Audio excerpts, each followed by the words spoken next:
the next 5 minutes, I'm gonna show you how you can use a text-to-speech tool called 11 Labs to AI generate any voice you want on the planet, including your own. So let's get into it. So I've been using 11 Labs for about a week now, and I can very confidently say it is much, much better than any other AI generative voice tool on the market right now.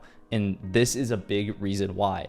We're gonna go over to the voice library here, and there's already hundreds of pre-trained voices that take you no time to actually create yourself. You can filter the top by the type of voice it is, and you can even play samples of the voices inside the library. We have committed the golden rule to memory. Let us now commit it to life. Once you find a voice you like, all you have to do is go to Add to Voice Lab, and this will add it to your personal library of voices. Click Finish, and then we're gonna go over to the actual voice lab so that we can see our voices in one place. This is kind of like your bookmarks for the voices that you want to use in future projects.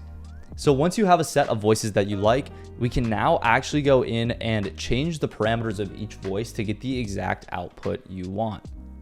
So if we go to Brian, the one that we just chose, I'm gonna go to Use, and that's gonna bring us over to the Speech Synthesis tab. This is where we're gonna do all of our text-to-speech work and be able to adjust the parameters of voice to get it exactly how we want. So we have Brian's voice up here. Now we're gonna drop down the voice settings. So adjusting the stability will obviously adjust the stability of the voice, and it also tells you right here. So it says increasing variability can make speech more expressive with output varying between every time you generate the voice. So personal preference on this, I like to actually drag it down to be less stable because it makes it sound more like a human. I typically don't touch clarity or similarity enhancement because I found it doesn't have that much of effect. But this has to do with background noise if you're training your own voice. And then for style exaggeration, kind of similar to variability, I drag it up to the red line here because it makes it sound more authentic. And 11 Labs description of this is high values are recommended if the style of speech should be exaggerated. So for example, if you upload a very monotone recording and you want it to be more exaggerated, you can drag this up, or you can also adjust it for the type of narration like an audiobook versus something like a faceless YouTube video.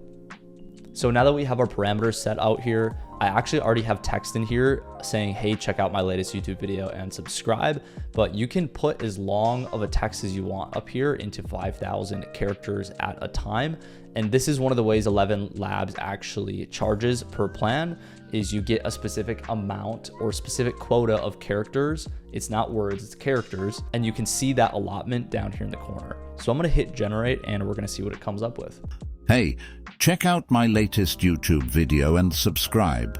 I would say that is very good, and it actually sounds like a real human voice. So I'm gonna download it so I can put it in the video for you guys at the end here.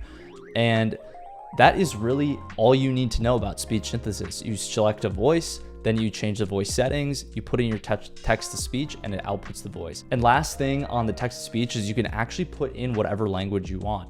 I only know how to speak English, so I'm not going to pretend to put another language in here, but you can see all of the other languages it's available in, including Japanese, Chinese, German, Portuguese, Turkish, and things like that.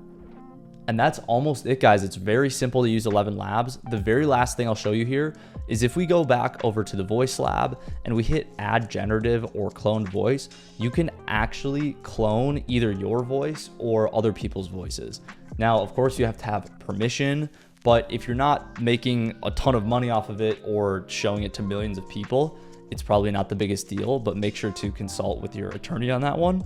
All you have to do is go over to instant voice cloning, select this, give it a name like my test voice, and then you're just gonna upload a sample of the voice right in here, and it's going to instantly generate it after you select that you have the necessary rights for it. And to save you time on the video, I actually already did this. I don't know if you guys have ever heard of Alan Watts' voice. I love his voice. He was kind of like a philosopher, and you'll hear him in a lot of like the TikTok motivational videos. So I actually trained his voice, and if we use it on the check out my latest YouTube video text, this is what it sounds like. Hey, check out my latest YouTube video and subscribe. And that's really about it. That is 11 Labs in a nutshell. I hope that you found this video helpful, and I'm going to be coming out with more videos in the very near future about AI tools, how to make better videos, how to make them faster, and how to even monetize videos as a creator. So make sure that you're subscribing down below, and I'll see you in the next one.